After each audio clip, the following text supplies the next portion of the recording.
The Voice of Medicine. Gedanken, Geschichten und Talks aus der faszinierenden Welt der Medizin.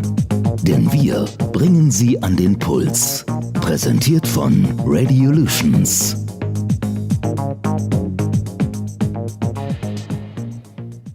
Ladies and gentlemen, welcome to another podcast from the Voice of Medicine, right out from Switzerland. Today with me, Michal, and a very special person from the US, the co-founder of HEAL. According to numerous newspapers, one of 10 most influential CEOs who is transforming America's healthcare. Nick, welcome. Very nice to talk to you, and pleasure to be on your program, and excited to share our story with your listeners. Absolutely. Nick, the thing when I was reading about you, which struck me, is this very fascinating fact that a lot of, I would say, revolutionary ideas come from moments of, I would say, anger, despair, and, rather problematic situations. And as far as I saw, this was the thing with you and your wife, right? When your son was sick and you had to wait over 7 hours in an emergency room to get the medical care that he needed. Is that correct? Yes. So one Friday afternoon, we wanted to get our son seen for what we didn't know what the issue was at the time, but it could have been an infection. And we tried to get a hold of the pediatrician, and because it was Friday afternoon, the pediatrician wasn't available. And so they said, go to the emergency room. So we sat at the emergency room for 7 hours. And it's not just that we sat there. By the time we got in there, the person that was working the emergency room that Friday evening didn't know how to use an infant blood pressure cuff, didn't know how to use an infant body temperature thermometer. So we were sitting there, and my wife's a doctor, and I'm an engineer, and we were like, this is not how healthcare is supposed to be, right? And no, that's crazy. Another infant son at home, and we were managing. It was quite the ordeal. And on the way home, we had this idea. Really great. I mean, I'm really happy that someone decided to do something about things. A lot of people they experience a problem like this. They would never think about doing actually something about it. So this is really great. So you and your wife, Dr. Dua, started something really extraordinary with HEAL. Tell us about it, because I'm sure that a lot of people here in Switzerland never heard even about HEAL and what you're guys doing. Just, bring us a little bit closer to what you do and what's so special about so HEAL. Simply put, and it's interesting because in a country like Switzerland and in a lot of Northern European countries, there's really exceptional, what in America we call socialized medicine, but single payer system, great access to doctors, high quality care, and people participate in their healthcare and preventative exams and get their mammograms and their annual physicals, and all of these things happen, right? And pediatric vaccines and things like that. Unfortunately, despite the wealth and the availability of healthcare in the United States, that's not a reality here in the U.S., right? The reality here in the U.S. is that despite the fact that, first of all, we have the highest obesity rates of any developed country in the world, right? And even more than Mexico does? I thought Mexico is I mean, it may be Mexico is higher, but for a country, with the GDP of if you look at the top 10 or 20 GDP countries, the U.S., both the U.S. obesity rate is the highest and the life expectancy is lower. And I'll give you a stat on that. The average spending in Japan per capita on healthcare is $4,000 per person per year. In the United States, it's $10,000 per person per year. Yet the average Japanese person lives 5 years longer than the average American person, right? And that is because healthcare, available does not mean accessible. Available does not mean convenient, right? If you have a job, again, these things are hard for people in countries like Switzerland to think about, but if you have a job that pays you hourly, and if you have to choose between making money or taking your kid to the doctor, that's a very tough choice for most people to have to make, right? Like if you're not going to make money to take your kid to the doctor, if you're medically homebound and you have dementia or Alzheimer's, if you live too far from the doctor, or if you are a regular person with good insurance, but your kid gets sick on an evening or weekend, you'll run to the emergency room, and you will, like we did. And 70 almost 80% of all emergency room visits in the U.S. are for non-emergency purposes. 70% of Americans that have hypertension high blood pressure have never been diagnosed with hypertension. There are 84 million Americans that are diabetic or pre-diabetic and don't know it yet, right? These kinds of numbers are staggering when you think about the costs of these things downstream in healthcare, right? It takes about $250 a year to put someone on a blood pressure medication, yet it costs $250,000 a year to treat their heart attack. And the blood pressure medication will reduce the risk of a heart attack by 37%, right? So what we are trying to do with HEAL is deliver high quality, convenient, timely, accessible, and available doctor house calls. So we send a real board certified licensed medical doctor to your home, your office, your hotel, your workplace. We go on site to many large companies. Any of those locations, assisted living facilities, senior living facilities, and we send a doctor, a pediatrician, a family medicine or internal medicine doctor to do a comprehensive care in the privacy, comfort, and convenience of your own home. And we do 8 a.m. to 8 p.m., 7 days a week, 365 days a year. And we do that in a way that is covered by insurance. So the cost of a HEAL house call is no greater than the cost of going to a doctor's office, right? So, all right. So Nick, let's say I'm at home and it's Saturday, it's 6 o'clock in the evening, and I feel really bad for whatever reason. I might have stomach aches or anything. And now I feel like, okay, it would be really good to get a doctor, get someone to look at me. How does this work? So I pick up my phone, I call a number, and you guys send someone, and how long does it take for someone to arrive? So it works very much like Uber or any other on-demand app, right?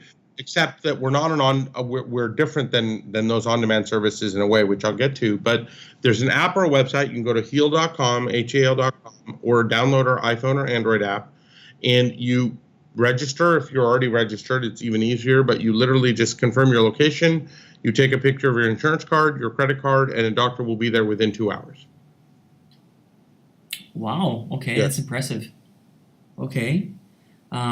So one of the slogans which you saw on your webpage, I don't know if this is a personal or a corporate slogan or a motto of yours, is we let doctors be doctors. And so in your eyes, what do doctors do nowadays that doesn't let them be doctors? Well, the problem with the American healthcare system is the amount of bureaucracy, administration, and overhead that exists in the system, right? So the average primary care doctor in the United States sees 40 patients a day. They see the first 32 patients to pay for the overhead, bureaucracy, and administration, and the last 8 to pay their own salary. They spend 55% of their time on charting, coding, bureaucracy, meetings, administration, and paperwork, and only 45% of their time seeing patients. And the problem with that is that, according to a study by Duke University and the Kaiser Family Foundation, the average primary care doctor in the U.S. has to see so many patients that they don't get to practice high-quality medical care. And for them to practice what would be considered truly comprehensive preventative primary care, the average doctor would have to work more than 20 hours a day, 7 days a week, 365 days a year. It's simply not feasible for them to provide quality care. So what we did is we built a platform. So my background is in engineering, right? My wife's a doctor, I'm an engineer. I hired the team to build a platform to take the entire business process of medicine and automate it, right? From booking, billing, to all the things that are done so manually in a more normal. 70% of U.S. doctor's appointments are still taken by a person waiting on hold, talking to a person at the doctor's office and scheduling the appointment. Then when you get to the doctor's office, they'll take a Xerox of your insurance card, then someone will enter it in. Then they'll ask you to fill out a form with your health history, then someone will type that in. Then they will collect your copay, which is the amount you have to pay out of pocket, and then they will figure out how much to send you, and they will send you a bill later, right? All of this can be done, we have done by automating. So you book on an app, you put your insurance card in the app, we get your health history from your prior health records, we send a doctor who uses a tablet-based system to chart and code your visit, and the billing is all done automatically and electronically. And I'll give you an amazing example of this. From that story in the summer of 2014, where we took our infant son to the emergency room, 2 days ago, I was told we were doing something with, in America we have credit and the credit scores and things. I was told by a credit agency that we have an unpaid medical bill from that hospital visit 4 years ago of $18. Now, Wow.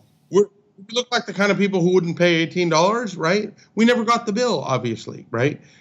50% of Americans have bad credit because of unpaid health bills of $200 or less. Most of those people can afford $200, right?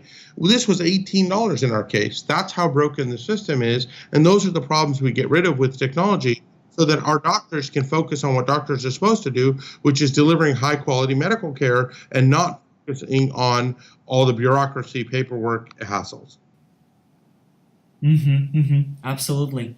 I really like that you're showing us a little bit here in Switzerland how things are working or not working in the US. So more people maybe are gonna think about decreasing bureaucracy as well over here, and also maybe feeling a little bit more, let's say, lucky with the system that we have, which is less rigged as yours is. Another thing I wanted to ask you is I like that you said that you don't want to sacrifice growth for clinical quality. It was a beautiful thing that I read. And so what do you think, what is the constellation these days between growth, profitability, and the quality of healthcare? So fundamentally, if healthcare is delivered in a manner, as so much of US healthcare is, in which the volume of the number of patients you see determines how much money you make, right? Then the entire system, the incentives are not correctly aligned, right? Imagine that I'm a primary care doctor and a patient comes in to see me, and I know that I'm going to get paid about $130 to see this patient.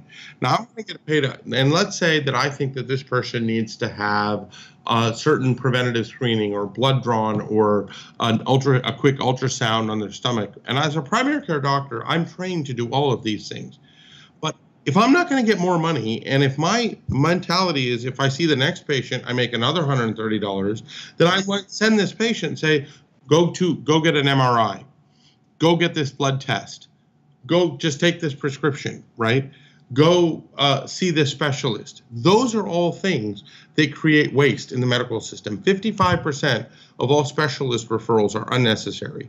50% of all prescription medications in America that are prescribed and paid for are never actually taken by the patient, right? 50%, half the pills, $600 billion a year. And almost 60% of all tests are avoidable tests.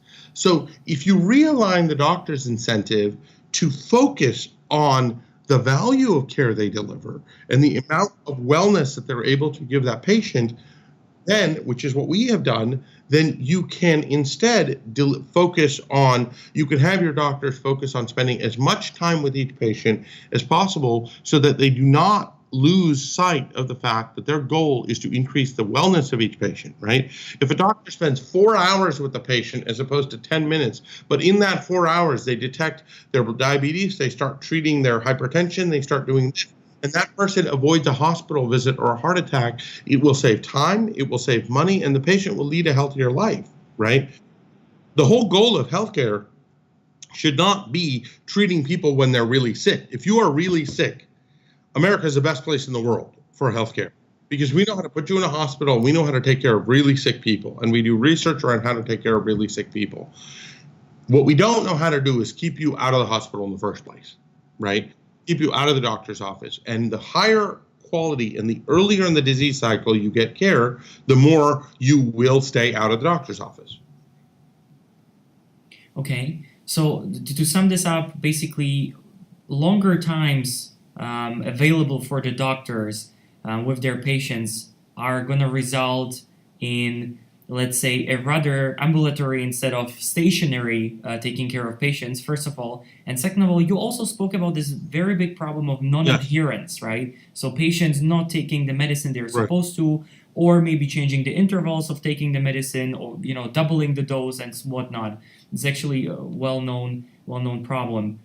How is this specific problem tackled by Heal and by your doctors? Well, it's a combination of factors. The first thing is you have to know what medications a person's been prescribed, and you have to know what medications they're actually taking. That process is called a medication reconciliation. And the way that it generally happens is that the doctor says to the patient, when the patient goes to the doctor's office, imagine a patient, and imagine the average person has a 7th grade reading level, right? And they are not educated. They can't pronounce the names of the medications they're on. They're sick. They go to a doctor's office. They've been waiting 3 weeks to see the doctor. They're in a waiting room for 2 hours. The meter is expiring on the car where they paid. Yeah. They have to pick up their kids from school. They're sitting in a doctor's office. The doctor finally walks in with the white coat. The whole thing is very intimidating. The patient may or may not speak great English, and the doctor says, "What medications are you on?" And the patient says, "Well, the pink one." I don't, they don't know. They don't know the name. Are you taking them all? Well, the patient says, yes, I feel like I'm supposed to take them all. So the patient will say yes, right? The doctor might say, have you stopped smoking? The patient will say yes, because everyone knows smoking is bad for you, right? Even the people. Of course. Social desirable answer. We are not. 80, according to a Harvard Business School study, up to 80% of health outcomes are determined by lifestyle, environment, and dietary factors, right? We go in the patient's home. We don't have to ask them what medications they're taking. We say, show us your pill bottles, right? Now, let's say they have a 30-day supply of a particular medication that was prescribed 30 days ago. Well, the bottle should be empty. And if it's still full of pills, they're obviously not taking that medication. We're going to know if they're smoking the moment we walk in the house, right? The other day, we saw a patient a few weeks ago that was having migraine headaches. That it's 8 different doctors that had 3 MRIs. Each MRI cost about $3,000, right, to the healthcare. 3 MRIs, 8 different doctors for these migraines that were recurring. We walked in the house. The doctor went in the bathroom and saw mold and mildew, right? And that mold can be cleaned with chlorine bleach that costs $1. And mold causes migraine headaches.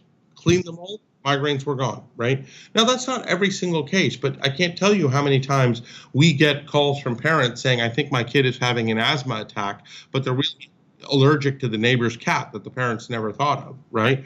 Or the person is taking a Lipitor, a statin for their blood pressure, their cholesterol, but they drink grapefruit juice, which metabolizes the medication in the wrong way, right? These are the kind of factors that we're able to see in the home, right? We're able to assess the fall risk. We're able to assess the environment. We're able to see what else is in the medicine cabinet, right? What else is in the house? Is this person, can they even read English? Do they even understand? And even if they can read English, what if they have arthritis and they can't open the pill bottles, right?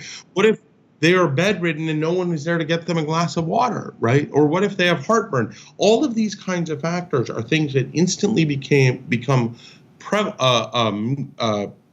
transparent to us because we go in the home, whereas a doctor in an office would never have access to that kind of information. Sure. Yeah, I get it. This is a very, I would say, holistic approach of diagnosing a patient, because you just see everything.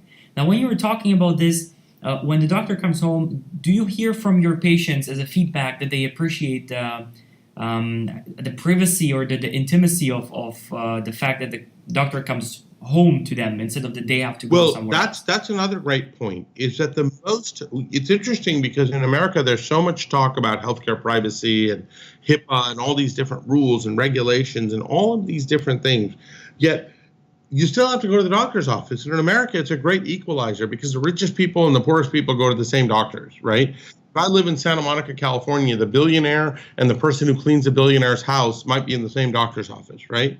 And instantly, if you were in a doctor's office, people are, what's wrong, what's this, what's that, right? We are going to the patient's house. And the most private and most intimate and most comfortable place to see a doctor is in your house because you're not worried. And number of patients who open up to our doctors about their emotional health issues, their mental health issues, their marital problems, their spousal abuse, their infertility issues, right? We're a private doctor, but we're building a relationship that is intimate and built around that person, their health data, and a conversation. First of all, the doctor's not hurried, right? You're not sitting naked on that little blue vinyl thing with the little sheet of paper with your pants drawn in a gown. You're in your home, comfortable, and you can talk to the doctor about the things that are on your mind, right? We like to say that our doctors take the time to ask, not only answer all the questions you have, but answer all the questions you didn't even think to ask, right? That kind of relationship is what leads to a broader holistic view of the care, right? So often obesity is related to depression, right? Oh, I'm overweight because I eat too much, or I'm overweight because of this. I'm overweight because I eat too much, right? So we can know that. These are things that are hard for people to talk about, and we can do that in our home. Yeah. Now, what you just said really makes sense because, even me myself, sometimes when I go to doctor, it feels almost cold, very, very clean, very, very Right. unpersonal. And then the way that you described it, I think that a lot of people appreciate is it feels very humane. There is definitely a different quality of relation between the doctor and the patient. Now, going back to when you started this project with your wife, what would you say were the biggest challenges that you had to overcome? Of course, except funding, I assume. Well, look, I'll tell you something. It's an interesting thing. On one hand, this is an idea that I have done 3 startups before this one, and I've raised money for them, and I've overcome obstacles to build those companies. But I have never been part of a company before Heal that everyone loves. Everyone is rooting, right? Because we have investors. I always say this thing that the moment someone gets sick, right, there are investors in this company who are billionaires and famous people and celebrities and all of these different things. But when they get sick, when their kids get sick, when their wife gets sick, when their parents get sick, they stop being a billionaire. They're concerned. They're a parent. They're a mom or a dad. They're a worried person. They're concerned about their own health. They're afraid. We see about their worst moments. And so this is a service and a product and a company that has universal appeal. My wife and I, we had a baby girl 2 weeks ago. Thank you. So we took all of our kids, our 2 boys and our baby girl, to the park yesterday. And at the park, and I was wearing a T-shirt with the Heal logo on it, and someone comes up to me and he's like, "Do you work at Heal?" And we're like, "We own Heal." And they're like, "It's the greatest thing ever." They just went on and on about how. So a lot of the obstacles around how to convince investors, how to convince people to work, have been easier to overcome than in. The thing that's been hard is the combination of, for investors, it's not hard to fall in love with this idea. For investors, the hard part is explaining to them that healthcare cannot grow. Any company in healthcare will not grow at the same geometric rates as a company like Uber did, right? Because of the regulatory environment, because of the quality. To be an Uber driver, you have to have a driver's license and a driving record and car insurance and a car that, right? That's a lot. There's hundreds of millions of people like that in the United States, right?